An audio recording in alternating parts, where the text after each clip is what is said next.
दोस्तों, आज दुनिया में जितनी भी बड़ी कार कंपनीज है उन सब को पीछे छोड़कर एक नाम आगे निकल गया है, जो है टेस्ला। और उसके पीछे एक ऐसा इंसान है जिसका रिस्क लेने का जुनून किसी सुपर पावर से कम नहीं, एलन मस्क। लेकिन क्या आपको पता है, एक वक्त था जब टेस्ला बंद होने की कगार पर था, कम्प्लीटली बैंकरप्ट हो चुका था। कंपनी के पास सैलरीज पे करने के पैसे तक नहीं थे, इन्वेस्टर्स पीछे हट चुके थे। लेकिन एलन मस्क ने उस वक्त एक बहुत ही पागलपन भरा डिसीजन लिया और अपनी सबसे सक्सेसफुल कंपनी पेपाल बेच दी और सारे पैसे उठाकर एक डॉलर तक टेस्ला में डाल दिए। साथ ही अपनी सारी पर्सनल सेविंग्स भी खत्म कर दी, खुद सैलरी लेना बंद कर दिया और तब जाकर टेस्ला बच पाई। और आज वही टेस्ला दुनिया की सबसे बड़ी इलेक्ट्रिक कार कंपनी बनकर उभरी है, जिसने ऑटोमोबाइल इंडस्ट्री का गेम बदल कर रख दिया। लेकिन इतने खतरनाक सक्सेस के बावजूद एक देश ऐसा भी है जहाँ टेस्ला आज तक नहीं पहुँच पाई, और वो देश है हमारा अपना हिंदुस्तान। तो सवाल ये उठता है, जब सारी दुनिया में टेस्ला के इतने इम्प्रेसिव और फ्यूचरिस्टिक मॉडल्स चल रहे हैं, तो इंडिया पीछे क्यों है? चलो इसके पीछे की पूरी कहानी जानते हैं, एकदम सिंपल लैंग्वेज में, फुल फैक्ट्स के साथ। सबसे पहला सवाल, क्या एलन मस्क को इंडिया में इंटरेस्ट भी है या नहीं? तो जवाब है बिल्कुल। इनफैक्ट एलन मस्क इंडिया को लेकर बहुत एक्साइटेड है। मस्क ने खुद कई बार ट्विटर पर कहा, I would love to bring Tesla to India. और सिर्फ लिखा ही नहीं, 2021 में मस्क ने खुद इंडियन गवर्नमेंट के साथ बात भी शुरू की थी। उनकी टीम ने रोड मिनिस्ट्री, पीएमओ और इवन नितिन गडकरी से मिलकर प्रपोजल्स भी दिए थे, लेकिन बात कुछ बन नहीं पाई, क्योंकि सबसे बड़ा विलन है हाई इंपोर्ट ड्यूटीज। देखा जाए तो टेस्ला का बेसिक मॉडल 3 यूएस में मिलता है लगभग 40 लाख रुपए में, लेकिन जैसे ही इंडिया में इंपोर्ट किए जाएं तो इंपोर्ट ड्यूटीज लगाकर उसी कार का प्राइस हो जाता है 80 लाख से भी ज्यादा, क्योंकि इंडिया में लग्जरी इलेक्ट्रिक कार्स पर 100% तक इंपोर्ट ड्यूटीज लगते हैं। और एलन मस्क कई साल से चीख कर यही बोल रहे थे, पहले टैक्स कम करो, मैं इंडियन मार्केट टेस्ट करना चाहता हूँ। वो एक सेफ एंट्री चाहते हैं, बिना किसी ह्यूज इन्वेस्टमेंट के पहले इंडिया में कार्स बेच कर देखना चाहते हैं। अगर सक्सेसफुल रहे तो वो यहाँ इन्वेस्टमेंट करके इंडिया में ही मैन्युफैक्चरिंग प्लांट स्टार्ट कर देंगे। लेकिन इंडियन गवर्नमेंट ने जवाब में कहा,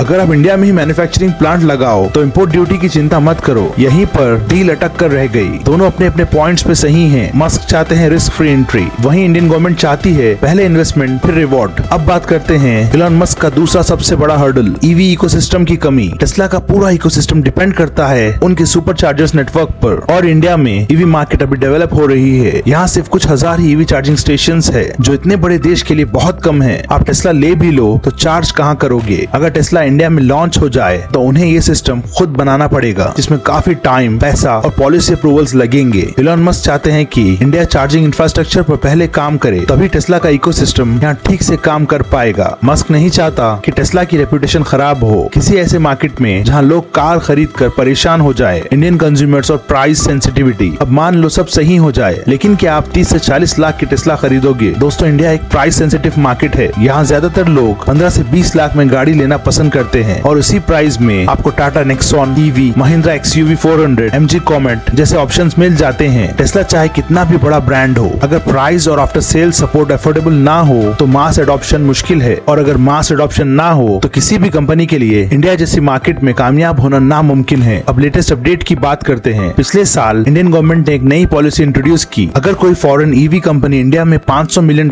का इन्वेस्टमेंट करे और 3 साल के अंदर यहाँ मैन्युफैक्चरिंग प्लांट लगा ले, तो उन्हें सिर्फ 15% इंपोर्ट ड्यूटी देनी होगी। लेकिन ये सिर्फ उन्हीं कार्स के लिए होगा जिनका प्राइस 29 लाख या उससे ज्यादा है, और maximum 8000 cars per year import करने की लिमिट रखी गई है। ये एक मिडिल ग्राउंड लगता है, लेकिन मुझे लगता है एलन मस्क इतने से खुश नहीं होने वाले। डोनाल्ड ट्रंप का तड़का। इंडस्ट्री इनसाइडर्स कहते हैं कि एलन मस्क ट्रंप के जरिए बैक चैनल डिप्लोमेसी भी ट्राई कर रहे हैं। वो अपने खास दोस्त डोनाल्ड ट्रंप को इस्तेमाल करके इंपोर्ट ड्यूटीज कम करने इंडियन गवर्नमेंट पर इनडायरेक्ट प्रेशर डाल रहे हैं। भले ही पब्लिकली ये सब ना हो, पर अंदर ही अंदर हाई लेवल लॉबिंग चल रही है, क्योंकि ट्रंप और मोदी के रिलेशंस काफी अच्छे हैं, और ट्रंप भी चाहता है कि अमेरिकन कंपनीज इंडिया में ग्रो करें और ज्यादा से ज्यादा अमेरिकन प्रोडक्ट्स एक्सपोर्ट किए जाएं। अब देखना ये है कि इंडियन गवर्नमेंट ट्रंप की धमकियों के आगे झुकती है या चाइना की तरह अमेरिका से खुलेआम पंगा लेती है। फ्यूचर आउटलुक, क्या टेस्ला आ पाएगी इंडिया? तो बात यह है दोस्तों कि टेस्ला और इंडिया के बीच एक कोल्ड वॉर की तरह सिचुएशन पिछले कई सालों से चल रही है। टॉक्स अभी भी जोरों पर है। 2025 के एंड तक बड़ी अनाउंसमेंट आने के चांसेस है। एलन मस्क ने खुद कहा है, India is a key market for the future of Tesla, we are working on it. अगर सब कुछ प्लान के हिसाब से चला तो अगले साल तक इंडिया की सड़कों पर टेस्ला दौड़ती हुई नजर आ सकती है। तो दोस्तों, अब सवाल आपसे है, अगर कल टेस्ला इंडिया में लॉन्च हो जाए, स्टार्टिंग प्राइस हो 30 से 40 लाख, तो क्या आप टेस्ला लेना पसंद करोगे या हमारे हमारी देसी कंपनीज जैसे कि टाटा और महिंद्रा को ही सपोर्ट करोगे? कमेंट्स में जरूर बताएं। वीडियो पसंद आया हो तो लाइक, शेयर और सब्सक्राइब जरूर करें। मिलते हैं अगली वीडियो में, तब तक के लिए स्टे क्यूरियस, स्टे स्मार्ट।